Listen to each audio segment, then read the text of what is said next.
Beleléu é um lugar bom de se morar. Não tem muito, mas é bom. É ou não é? Parece que é.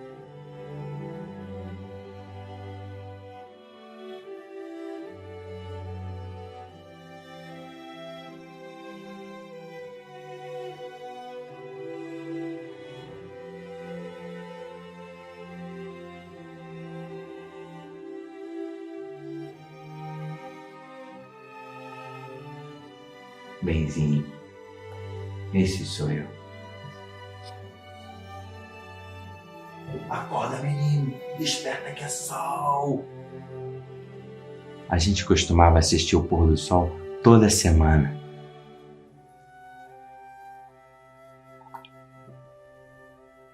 Ele cantarolava pequenas melodias inventadas e, sem saber, já me ensinava a amar a música e toda a boniteza das coisas que não podem ser vistas. A eternidade, filho, não se pode medir com a mente, mas se sente no instante após a poesia. Deixava quieto. A gente devia ter uns 13 anos. Tava lá na cachoeira, os copos molhados, lagarteando no sol, já cansado das brincadeiras. E aí, eu percebi que ela me olhou de um jeito diferente. E eu a ela. Eu e ela. Sabe o que eu demorei? Eu demorei, mas finalmente eu entendi.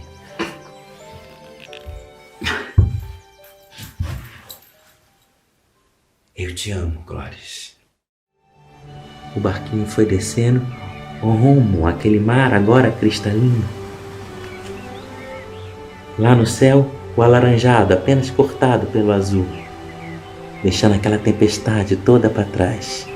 O balão se desprendeu do mastro e seguiu seu rumo, com destino ao céu. Pipo olhou para o horizonte e me mostrou uma fumaça lá longe. Seria ele, o trem. Seria o trem, meu Deus. Fecho os olhos e já posso imaginar o barulho do passar dos trilhos do trem. O apito avisando que a próxima estação já vai chegar. Pai, eu vejo sua nova cor. Eu vejo os olhos do meu filho. Eu sinto a ilha desconhecida pulsar dentro de mim.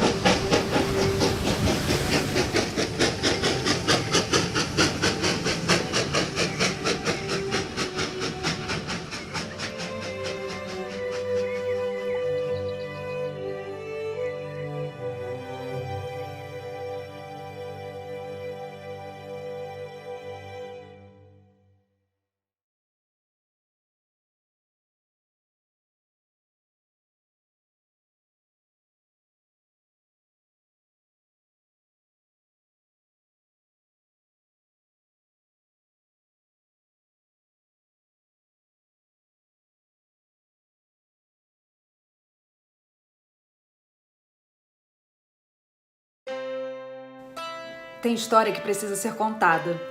Pra não morrer como um cachorro louco na estrada? Eu acho. Só acho que ia ser assim. Quem sou eu? Deus? Que isso, nem tão pouco o diabo. Eles também são personagens dessa história. Eu sou aquele que conta. Um narrador. Isso vem soprado com vento em meus ouvidos por cada uma dessas personagens fantásticas que aqui se desenham. A história aqui começa com o final de uma outra. Pipo. Ele era um palhaço, melhor amigo de Benzinho, que foi narrador da nossa primeira história e que é a pessoa que nesse momento está tentando reanimá-lo na areia da praia em que pousaram. Um barco pousou? Sim, meus senhores. Sei que não é comum, mas quem disse que a vida é fácil? Escapar de Beleléu. Que raios é Beleléu? Melhor seria perguntar onde raios fica Beleléu. Ninguém sabe ao certo. O lugar no meio do nada, onde o vento faz a curva e Judas perdeu as botas. Acorda, Pipo! Acorda, seu palhaço! Disse Benzinho aos prantos, dando socos no peito do amigo. Não me deixa aqui sozinho. Não me diga adeus. Mais nada.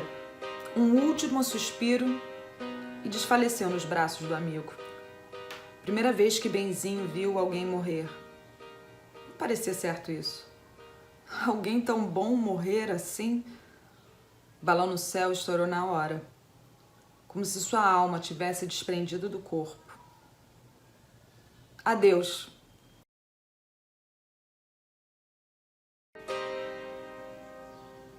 Esse foi o capítulo 1. Tudo que foi. Capítulo 1, tudo que foi. Eu vou fazer o comentário aqui. Bom, acho que já dá pra ver que no capítulo 1 esse livro vai ser cheio de poesia e de imagens, né? E já começar um livro com essa morte descrita de forma tão bela e lúdica, eu acho que a gente já pode esperar uma leitura também tão emocionante quanto foi esse primeiro capítulo.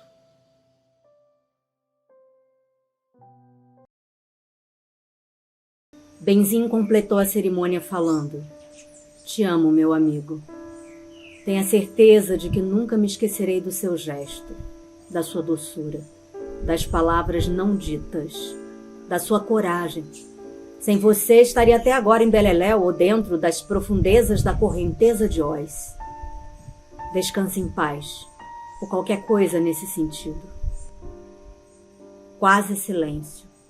Ele nunca imaginou que seria assim.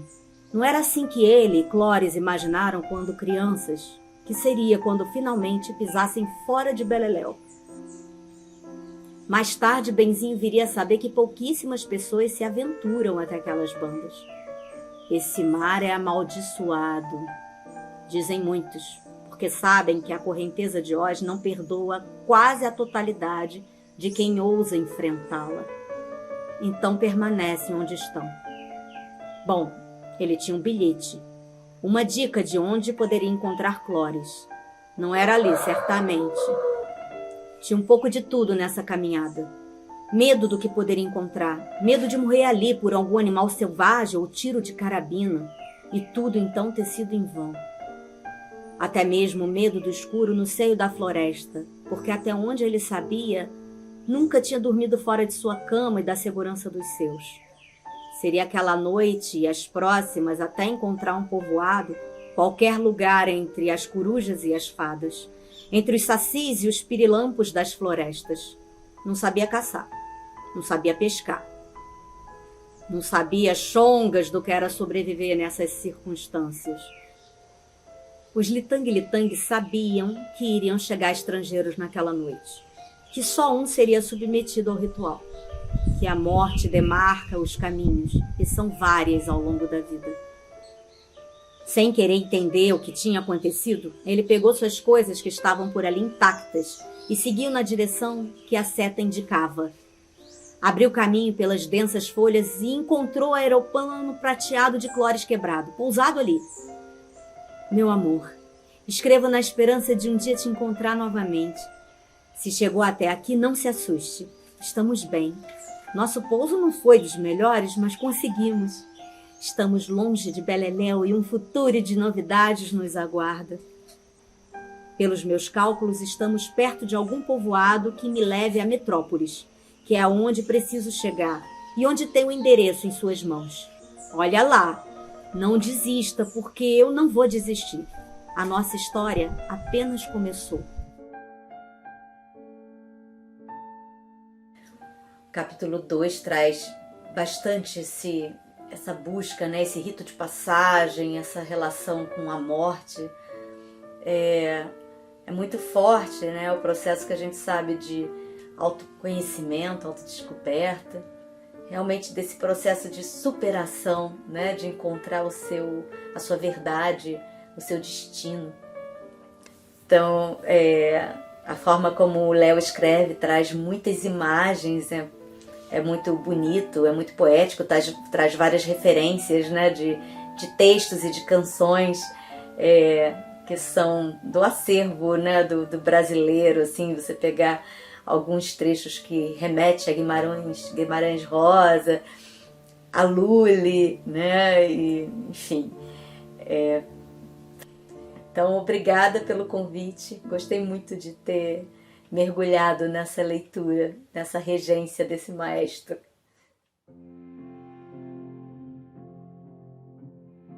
Sabe aqueles sonhos que a gente sonha que tá pelado? Com todo mundo olhando em nossa direção, talvez rindo, talvez fazendo pouco caso, e a gente fica se tapando todo procurando algo que cubra as nossas vergonhas? Era bem por aí que Benzinho estava sentindo. Parecia um ET. A bem da verdade, ele era um. Afinal de contas, um cidadão que nasce em Beleléu. É quase certo que morra em Beleléu sem nunca conhecer o mundo. Parece que viu um fantasma. O que é isso? Nunca viu? O mundo todo está aí, meu filho, nessa bola. Chama-se globo terrestre. Você é realmente alguém muito estranho.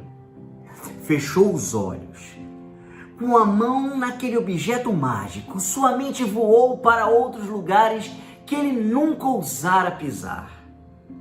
A essa altura, provavelmente, invencionices de sua cabeça, ou seriam visões do real? Via lagos imensos, com barcos lindos à vela. Via grandes muralhas dividindo as montanhas, florestas com bichos coloridos nunca vistos, cidades com grandes casas, uma em cima das outras, feitas de concreto, ou qualquer coisa assim. Muita luz, mas muita sombra também. Pessoas andando como formigas, uma atrás das outras. Ao chegar na fazenda, avistou entre plantações de milho e tabaco uma plantação muito peculiar e familiar ao mesmo tempo. Eram cabeças, só cabeças, uma plantação de cabeças. 15 cabeças fumavam e olhavam o movimento sem entender e sem tampouco se manifestarem. As outras dormiam. Os litang-litang se acotovelavam longe da porta. Benzinho acendeu um pavio de sua primeira bomba com um dos cigarros que tinha. Eram 10 segundos a partir de agora. Agora era correr. 15, 14, 13. Ele, entre palpitações de quase morrer do coração, se lembrou das brincadeiras de pique quando criança, com Clóris e outras crianças de Beleléu. Como ele era ruim em correr. Deu um sorriso nervoso e tropeçou numa das cabeças, que acordou na hora e começou a gritar. Logo mais, todas as outras acompanharam o caso. Os cachorros começavam a latir, a luz da Casa Branca acendeu. 8, 7, 6, 5. Ele se levantou e continuou correndo. Olhou ao longe e viu o que parecia ser Javert num cavalo se aproximando com os outros 3 capangas. Agora era tarde. Está feito. Os litang-litang já gritavam eufóricos lá dentro. 3, 2, 1. Cabum!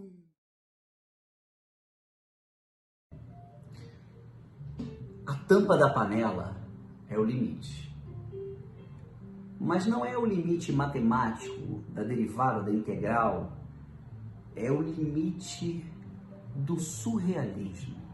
E de Benzinho, que clama por justiça. Benzinho poderia ser uma crônica social de um país em ebulição que também quer justiça. Valeu, Benzinho! É impressionante como a morte iminente nos transforma em borboletas. A partir de certa peripécia, a vida toda se resume em gastá-la ao máximo, para não ter a sensação de ter morrido em vão. Cabum! Merda pra tudo quanto é lado, gritos de alegria e pavor e um corre-corre danado. Cabeças literalmente rolavam, mas eram da plantação de cabeças. Os cavalos se aproximavam comandados por Javert, que a essa altura já avistava Benzinho correndo como um louco ao lado de todos os pigmeus mais pretos que a noite. Benzinho ria livre de verdade. Pela primeira vez, Se tivesse feito isso tempos atrás, estaria agora ao lado de Clóris, em algum lugar que ele ainda há de encontrar nessa jornada. Mas vamos lá. Com a explosão não se ouvia muita coisa além de um zumbido monocórdio e tudo parecia meio em câmera lenta para quem estava na ação. Todos corriam para a floresta. Era o pigmeu de um lado, Javé do outro e Benzinho encolhido no meio. O pigmeu foi se aproximando, estendeu a mão para Benzinho, que entendeu o recado e num golpe de mestre puxou o rapaz para a garupa de seu novo cavalo e foram os dois rumo à floresta. Já estavam a salvo. Eles pararam e Benzinho pôde finalmente conhecer seu salvador e vice-versa. Era hora para uma breve despedida até o próximo reencontro. Benzinho chamou de Sexta-feira em homenagem ao personagem de Robinson Crusoe, um livro que seu pai lia para ele quando era moleque.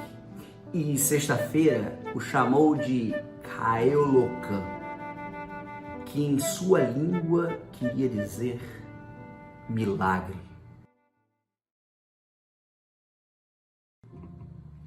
Cabum é cabum. Bum, cabum.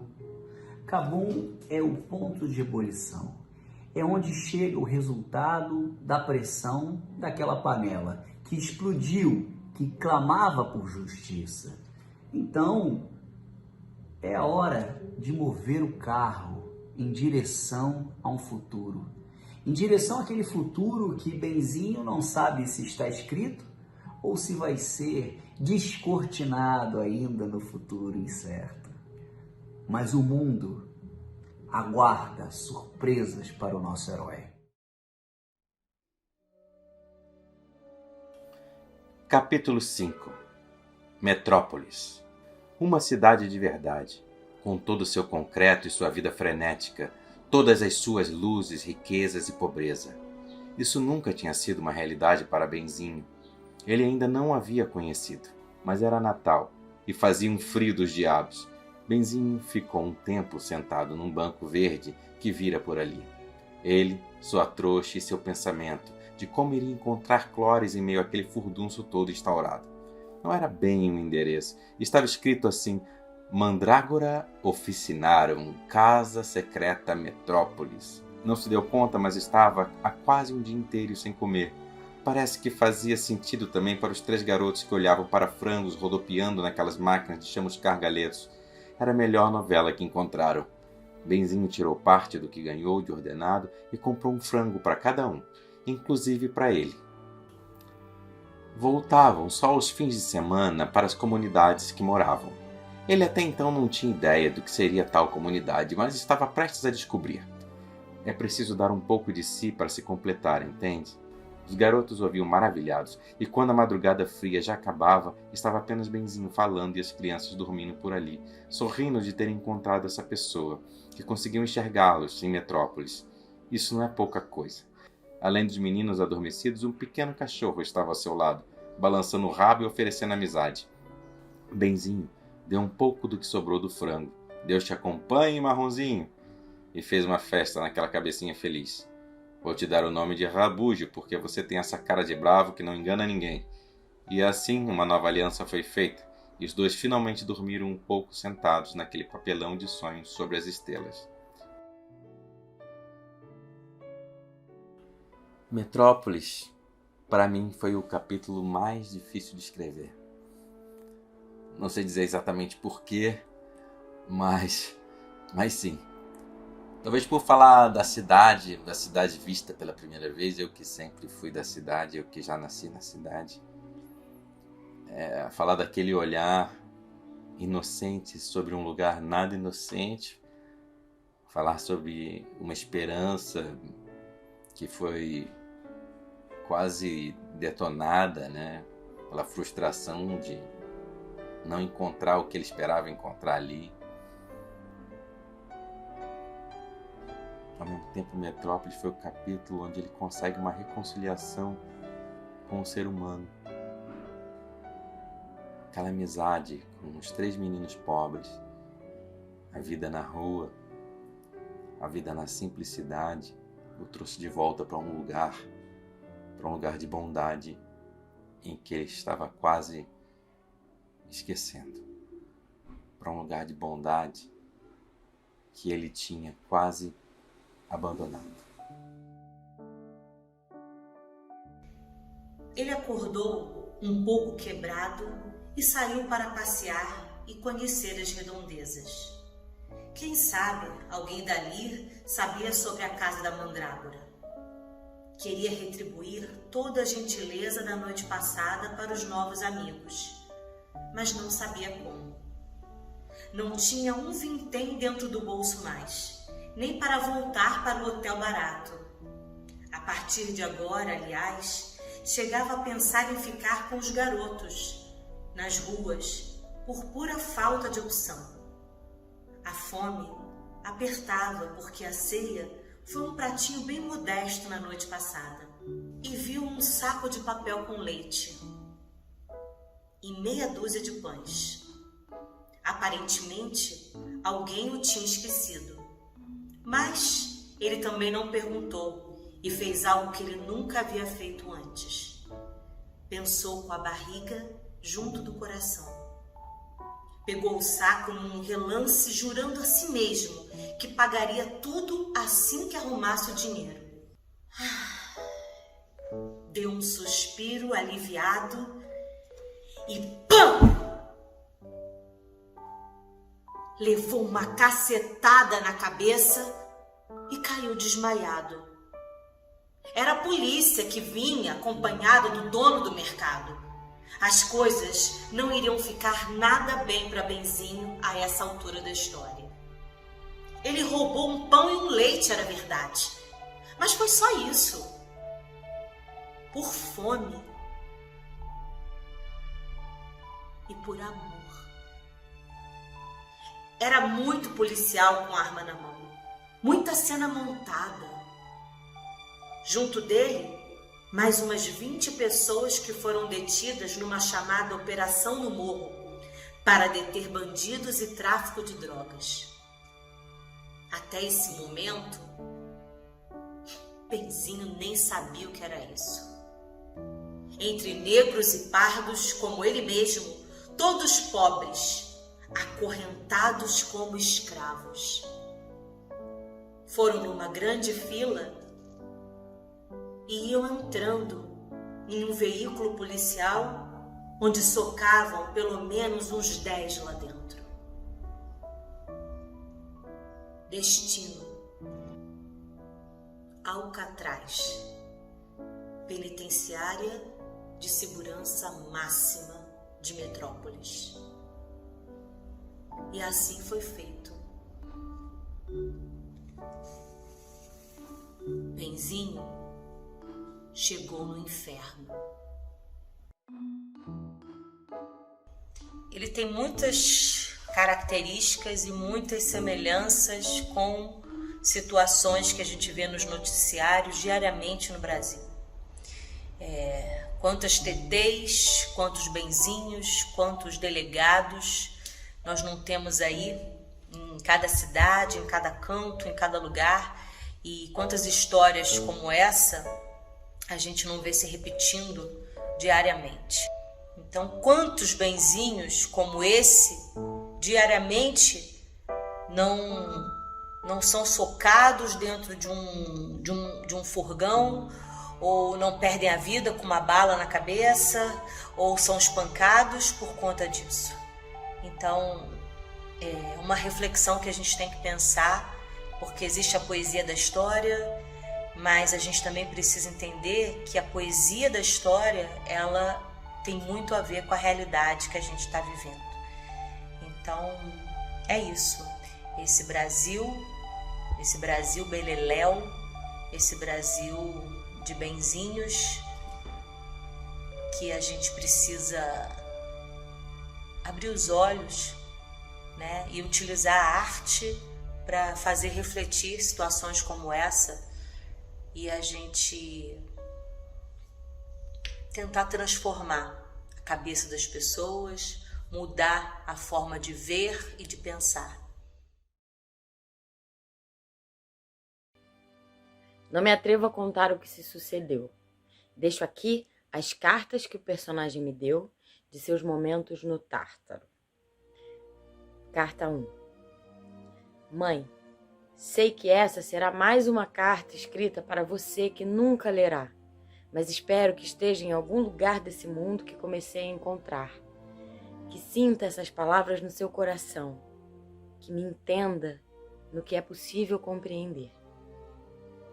Perdoa escrever do último lugar que uma mãe gostaria que o filho escrevesse, na cela de uma cadeia, num lugar qualquer, seja em Beleléu ou aqui, gaiola é gaiola, e é onde estou. Agora está difícil qualquer coisa. Pipo não está mais aqui. Pai está em Beleléu. Estou procurando Clóris. E essa é uma notícia boa que ainda não tinha te escrito. Você vai ser avó. A agonia está esquisita aqui dentro. Ao menos estou sozinho, porque sou considerado de alta periculosidade, já que o delegado me reconheceu como rebelde que libertou escravos no outro sítio. Outra história que eu não te contei. Por ora, um beijo do teu filho. Carta 2.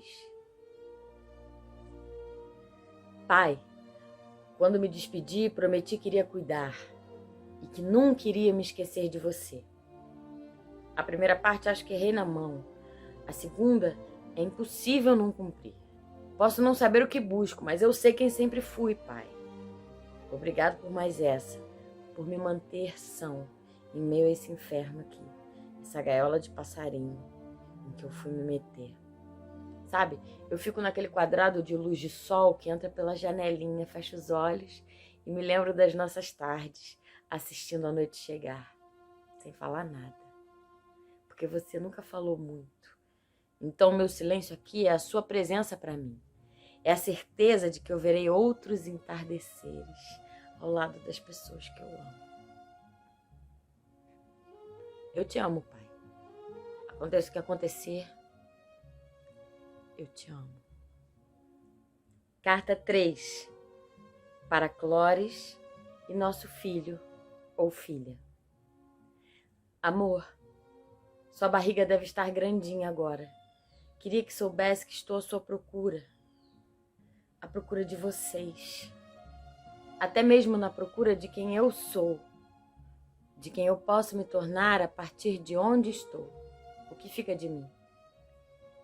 Fique certa de uma coisa. Já chego aí, aonde quer que esteja. Te amo. Já não preciso esconder mais nada, nem de mim. Vou dar meu jeito. Sou responsável pelos meus sonhos. E tão grande quanto eles. Eles não cabem aqui onde estou. Estou ficando mais forte, amor. Que nem você. Só me falta um pouco de sorte e... Cabum!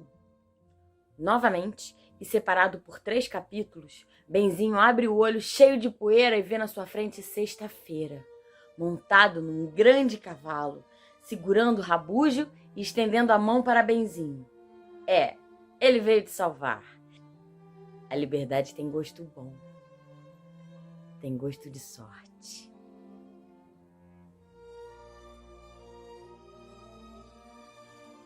O que eu acho mais bonito nessa parte do livro é que o nosso herói, anti-herói, não sei, ele, nessa fase da história, ele organiza os afetos dele.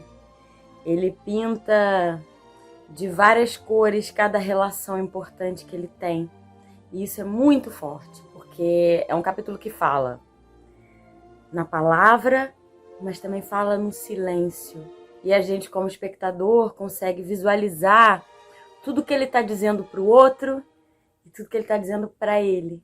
Eu acho que além, não só de organizar os afetos dele, as relações com quem está do lado de fora da prisão, que mandar notícias, ele também fala para ele sobre o que move, sobre o que faz com que ele resista, sobre quais coisas são importantes para ele lembrar dali, que falam para o coração dele, para que ele consiga sobreviver.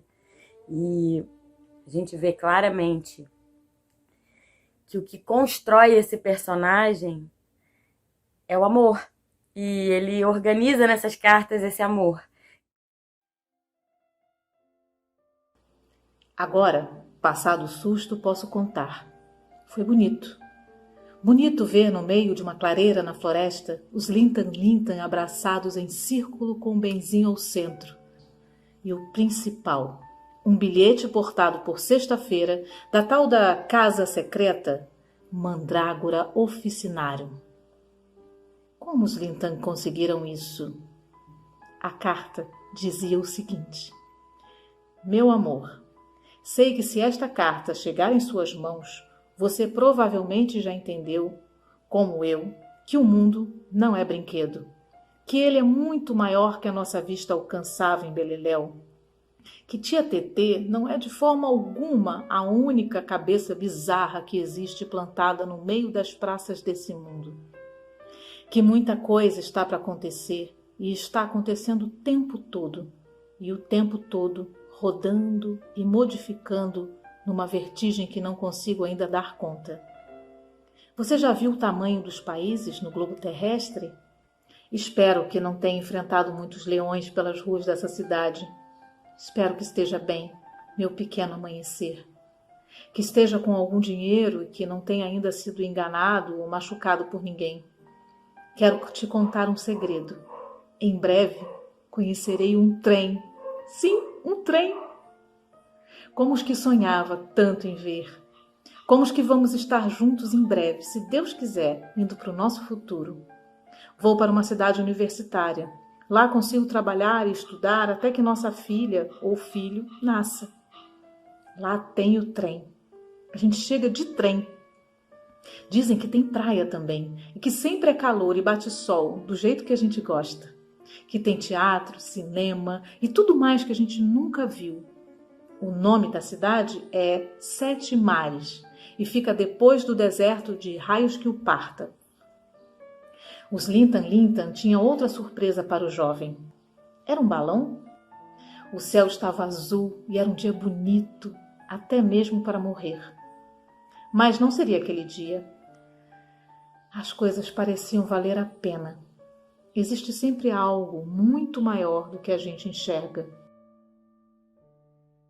Céu azul para mim é o capítulo da esperança.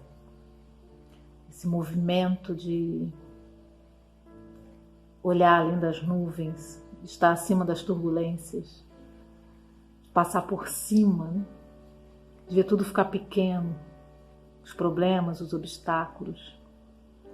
Também é o capítulo da ajuda, do encontro com o amigo, aquela mão que vem te socorrer na hora certa. É uma energia de voo.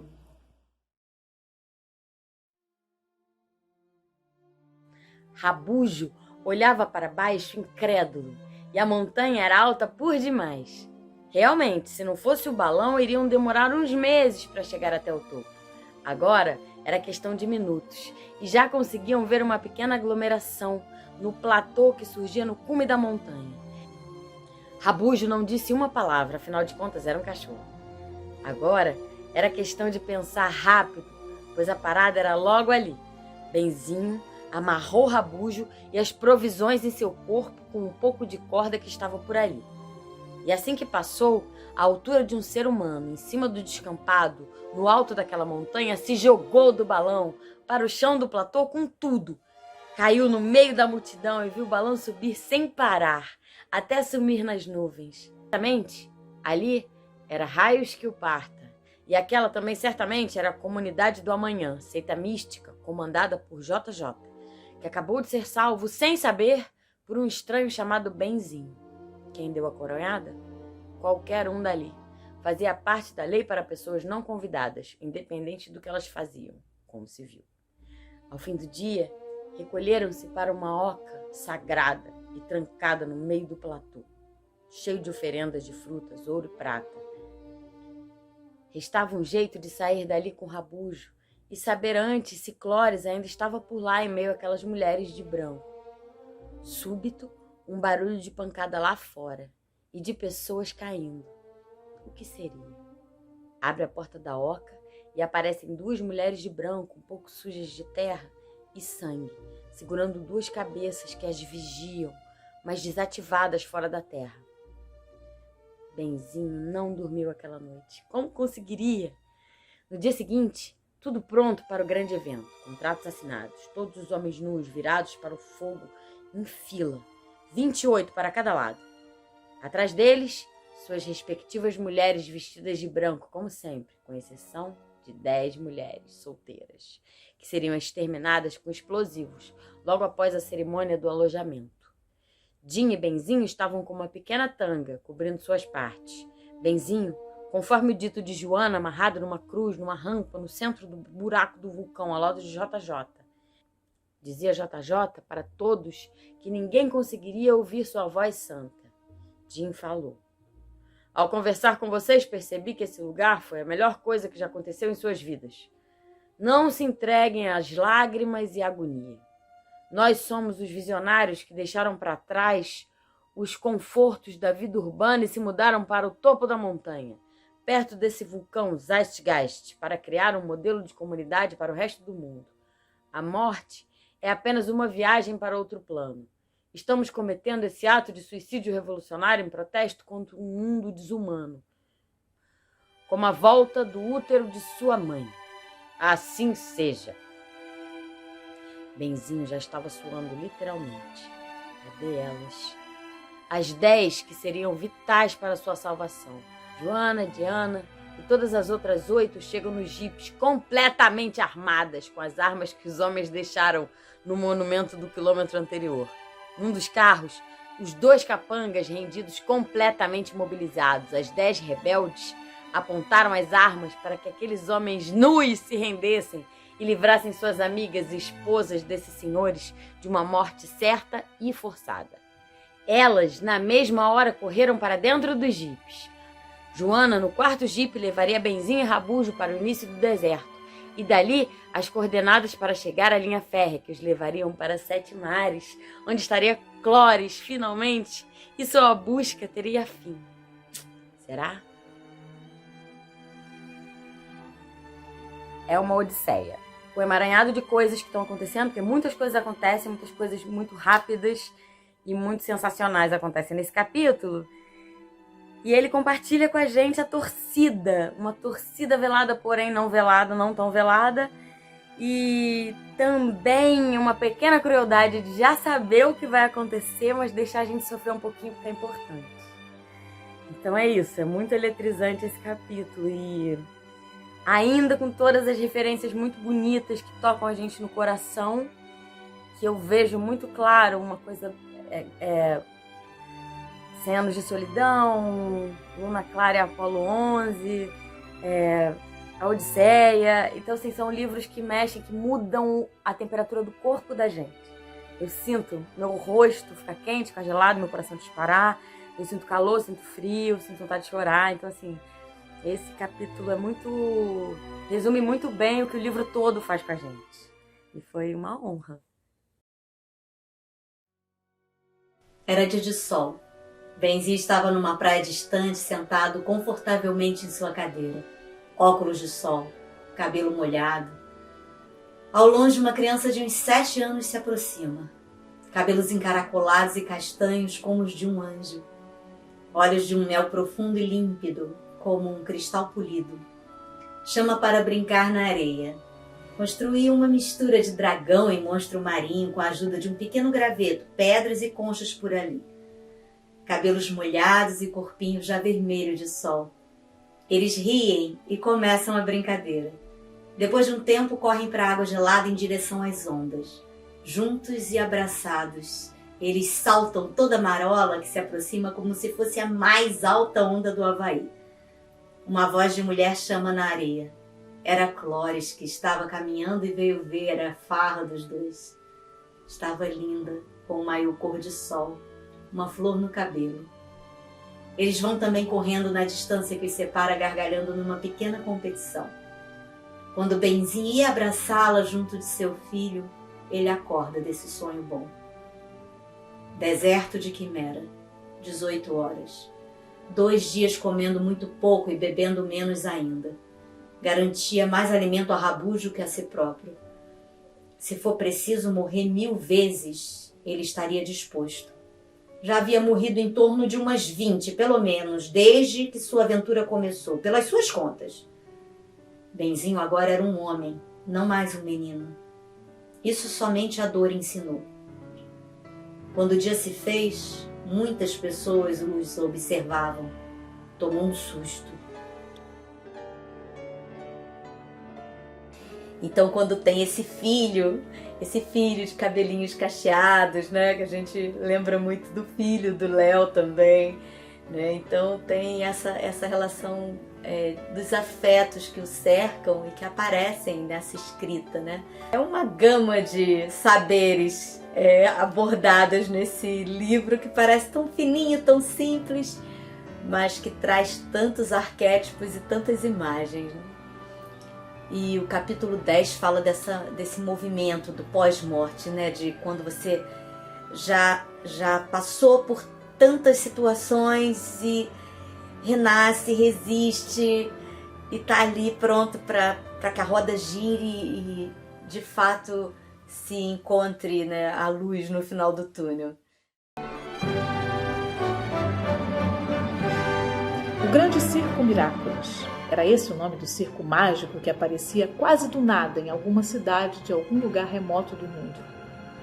Era o circo mais nômade das Américas e também o que montava e desmontava as suas lonas mais rápidos de todo o universo conhecido.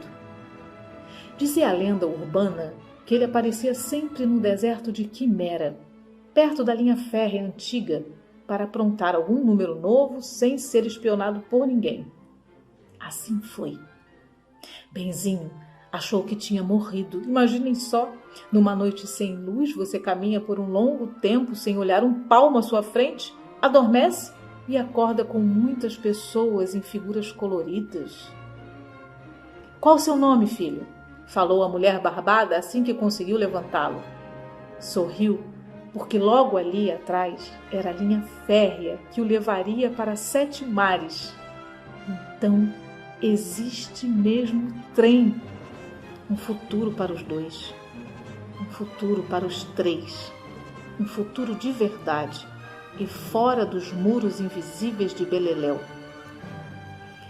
O trem passaria logo mais às 17 horas e todos da família Miraculous estavam só esperando o fim do ensaio geral do novo espetáculo para recolherem as coisas e abaixarem a lona para se prepararem para a grande viagem até 7 mares. O talvez que sim dos trilhos do trem cada vez mais presentes junto das batidas do seu coração. Era quase, e o quase às vezes parece uma eternidade.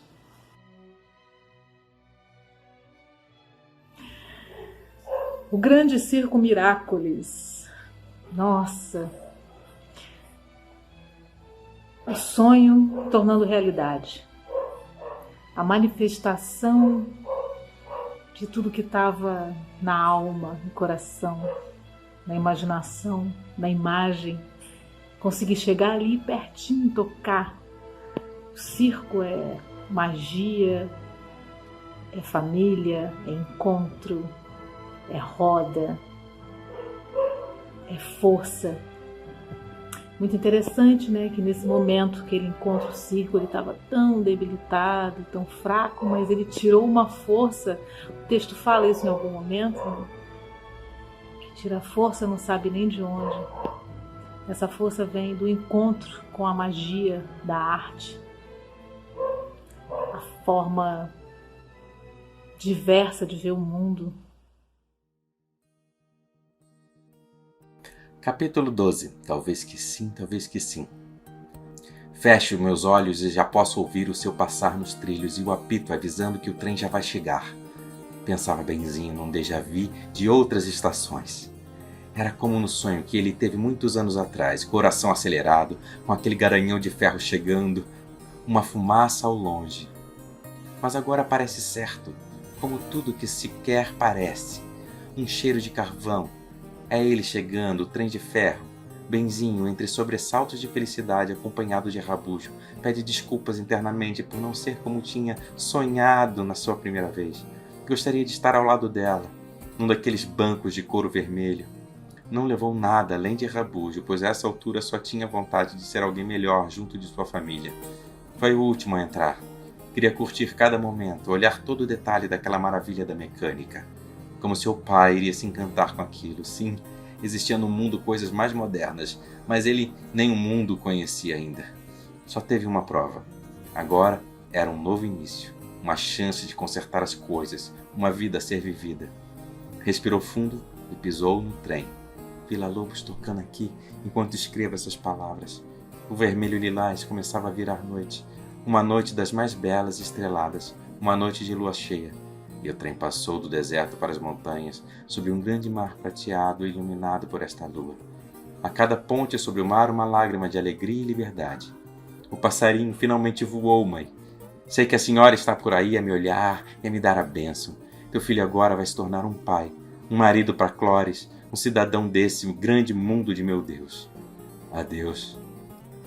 Agora sou eu que te digo. Te amo. Benzinho sorriu com aquela visão e dormiu agradecendo aos céus por estar vivo quase que pela primeira vez. Talvez que sim, talvez que sim. O capítulo final, né, deste livro 2, chamado Para Lá de Beleléu. O momento que finalmente ele conhece o trem, que era um grande sonho, né, de sua vida, o trem que levaria para outros lugares, o trem que levaria para a liberdade. E isso tudo continua significando para o Benzinho. Quando o trem aparece, é finalmente a sua ida em direção a Clóris, efetivamente, né, até Sete Mares, onde ela está, até esse lugar onde de repente ele pode ser feliz novamente, onde ele pode ter uma família de verdade, ser inteiro. Talvez que sim, é esse capítulo que leva para o futuro, que leva para o livro 3, que leva em direção a um mundo melhor.